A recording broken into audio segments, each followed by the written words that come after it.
সন্তান হিসেবে এর থেকে বড় কষ্ট বোধহয় আর হয় না। কী কষ্ট সেটা জানতে হলে আমার সাথে আমার ব্লগটা শেষ পর্যন্ত থাকার জন্য অনুরোধ রইল। নমস্কার বন্ধুরা, আশা করি আপনারা সবাই খুব ভালো আছেন আর আপনাদের ভালোবাসায় দিব্যি আমাদের দিনগুলো খুব ভালো কাটছে। অন্য দিনের মতো আজ আবার সকাল সকাল চলে এসেছি রান্নাঘরে। এই কদিন রান্নার খিচিবিচিতে মেয়েটাকে আর ঠিকঠাক করে নিতে পারছি না, তাই আজকের সব কিছু একেবারে গুছিয়ে নিয়েই বসবো। আর খুব বেশি রান্না করব না, ভাবছি অল্পের মধ্যেই সারবো। গতদিন মাছ করেছিলাম, ডিমটা আর করা হয়নি, আজ ভাবছি ডিম রান্না করব। পাকুমের ভাতটা তো হয়েই গেছে, তার আগে একটু টিপে দেখে নিচ্ছিলাম যে ঠিকঠাক সিদ্ধ হয়েছে কিনা। ওর ভাতটা হয়ে গেল, এটা একটা নিশ্চিন্তি। কিন্তু আজকের আবার কোকোদের ভাত রান্না করার প্রয়োজন পড়বে না। গতকাল কোকোরার কেউই ঠিকঠাক করে খায়নি, এমনকি ঘুন্টুটাও ভাত খায়নি। ওদের অনেকটা ভাত ফ্রিজে থেকে গেছে, সাথে আমাদেরও অনেকটা ভাত বেড়েছিল কাল। আজকে আর ওদের ভাত ওই জন্য বসালাম না, সব ভাত মিলে এই বেলাটা ওদের ভালো মতো হয়ে যাবে। প্রয়োজন পড়লে রাতে আবার ওদের জন্য ভাত করব। জানেন তো, পাকুমের ঠাকুমারা দিল্লিতে গিয়ে এত পরিমাণে বাজারঘাট করে ফেলেছে যে ওদের ব্যাগ ভীষণ ভারী হয়ে গেছে। তাই ওরা ঠিক করেছিল আসার সময় আর প্লেনে আসবে না, ট্রেনে আসবে। কিন্তু এদিকে ট্রেনের টিকিট বুক করতে গিয়ে দেখছে আর টিকিট পাওয়াই যাচ্ছে না, এমনকি তৎকালে কেটেও টিকিট পাওয়া যাচ্ছে না। তাই ঠিক করলে ওরা আবার প্লেনেই আসবে।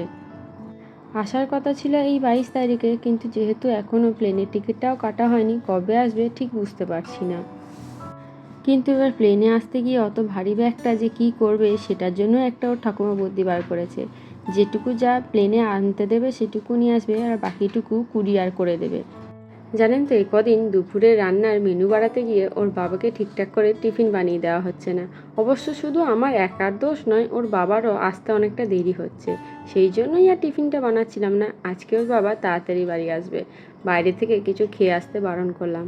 আজকে ভাবছি ওর জন্য একটু চিলা বানিয়ে দেবো। এদিকে আবার দেখছি সেরকম ভালো ভালো সবজি, মানে ওই গাজর ক্যাপসিকাম কিছু নেই।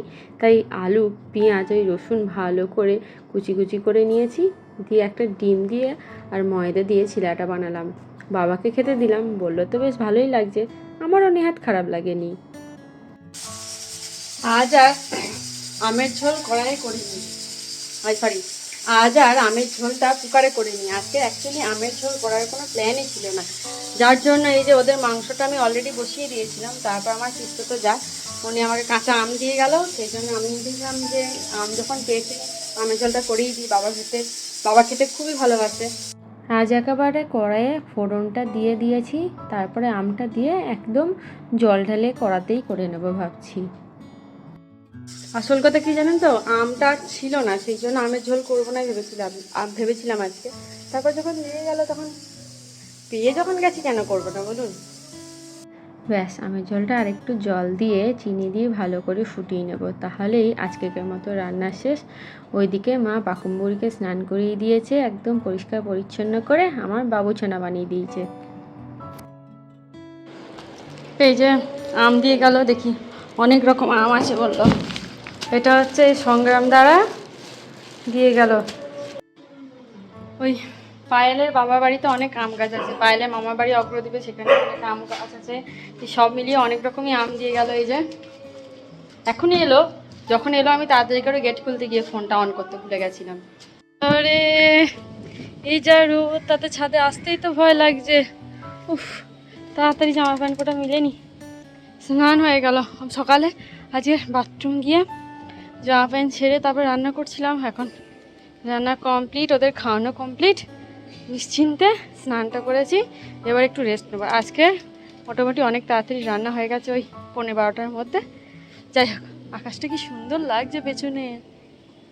আজকের আকাশটা এত সুন্দর লাগছিল যে ছবি না তুলে পারলাম না। আমার আবার কয়েকটা বদ অভ্যেস আছে জানেন তো, যতই ছবি ভালো লাগুক ফোনের মধ্যে আমি স্টোর করে রেখে দিই, ডিলিট করতেই পারি না। ডিলিট করতে গেলে যেন ভীষণ মায়া লাগে, যার জন্য আমার ফোনের মেমোরিও খুব তাড়াতাড়ি শেষ হয়ে যায়। জানেন তো, আমি ছিলা বানাতে গিয়ে ক্যাপসিকাম পেলাম না, অথচ আমার মাথাতেই ছিল না সুমন অলরেডি ছাদে ক্যাপসিকাম গাছ লাগিয়েছে, আর সেখানে দুটো বড় বড় ক্যাপসিকাম ধরেও গেছে। আমার কি বলবো, এত আফসোস হচ্ছিল তারপরে। যাই হোক, এর পরের দিন যখন আবার ছাদে আসবো আপনাদেরকে ক্যাপসিকামগুলো দেখাবো। এই দুষ্টু বুড়িটার জন্য জানলাটা আর খুলে রাখাই যাচ্ছে না, বারবার জানলাটা লাগিয়ে দিচ্ছে। এমনকি ওই হাতলটা পেরেকের মধ্যে ভরে দিচ্ছি, তাও এত চালাক, দেখুন কি সুন্দর খুলে নিয়ে বারবার ওখানে গেটটা লাগিয়ে দিচ্ছে। এই জানলার হাতলটা নিয়ে না আমারও একটা ছোটোবেলার গল্প আছে, দাঁড়ান তার আগে আজকে মেনুটা দেখিয়ে নিই, তারপর বলছি। প্রথমেই দেখালাম পটল দিয়ে সর্ষের ঝাল, আর এইটা করেছি রসুন ফোড়ন দিয়ে শাক ডাল। এটা তো পাকুমের খাবার, সাথে একটা ডিম সিদ্ধ, আমাদের জন্য ডিমের কারি, আর এই যে আমের ঝোল। ব্যাস, আজ আর সেরকম কিছু করলাম না। খাওয়ার পরে ওর বাবা একটু তরমুজ আর আম কেটেছিল, যেগুলোই সংগ্রাম দ্বারা দিয়ে গেছিলো। আমগুলো কিন্তু বেশ ভালোই খেতে। দোষের মধ্যে বাবা যে তরমুজটা এনেছে ওইটা না খুব একটা মিষ্টি ছিল না। দাঁড়ান, এবারে ওই জানলার হ্যান্ডেলটার গল্প বলি। আমি যখন অনেকটা ছোট একটা কাকুর বাড়িতে যেতাম, ওদের বাড়িতেও জানলার লক সিস্টেমটা খানিকটা এইরকমই ছিল। আমি ওই হাতলটাকে দেখে বলেছিলাম কাকুকে, আচ্ছা কাকু, এইটা কি জানলার হাঁটু? আজকের হঠাৎ পাকুমের ওই হ্যান্ডেলটা টানাটানি করা নিয়ে আমার ওই ছোটোবেলার গল্পটা মনে পড়ে গেল। অনেক দিন পর্যন্ত ওই কাকুটার সাথে দেখা হলে আমাকে সবসময় বলতো, কিরে জানলার হাঁটু দেখবি না? সত্যি এখন এই মুহূর্তে দাঁড়িয়ে মনে হচ্ছে, ইস কত তাড়াতাড়ি না আমি বড় হয়ে গেলাম। আগে ছোটোবেলায় মনে হতো কত তাড়াতাড়ি আমি বড় হব। আমার এই তাড়াতাড়ি বড় হওয়ার চক্করে আমার মা বাবাও কত তাড়াতাড়ি বয়স্ক হয়ে গেল। সত্যি নিজের চোখের সামনে আস্তে আস্তে নিজের মা বাবাকে বয়স্ক হতে দেখাটা খুবই কষ্টের। আশা করি সন্তান হিসেবে এই কষ্টটা আপনারা সবাই অনুভব করেন। আজ এখন এই মুহূর্তে দাঁড়িয়ে পাকুমকে বড় করছি যত, তত নিজের ছোটোবেলাটা যেন চোখের সামনে জল করছে। তাহলে বন্ধুরা, আজকেকার মতো ভিডিওটা এইটুকুই থাক। যদি ভালো লেগে থাকে তাহলে কিন্তু একটু কমেন্টে জানাবেন, সাথে একটা লাইকও করে দিন। আর যদি আমাদের চ্যানেলে প্রথম এসে থাকেন তাহলে আমাদের চ্যানেলটা সাবস্ক্রাইব করে আমাদের পাশে থাকার একান্ত অনুরোধ রইল। টাটা।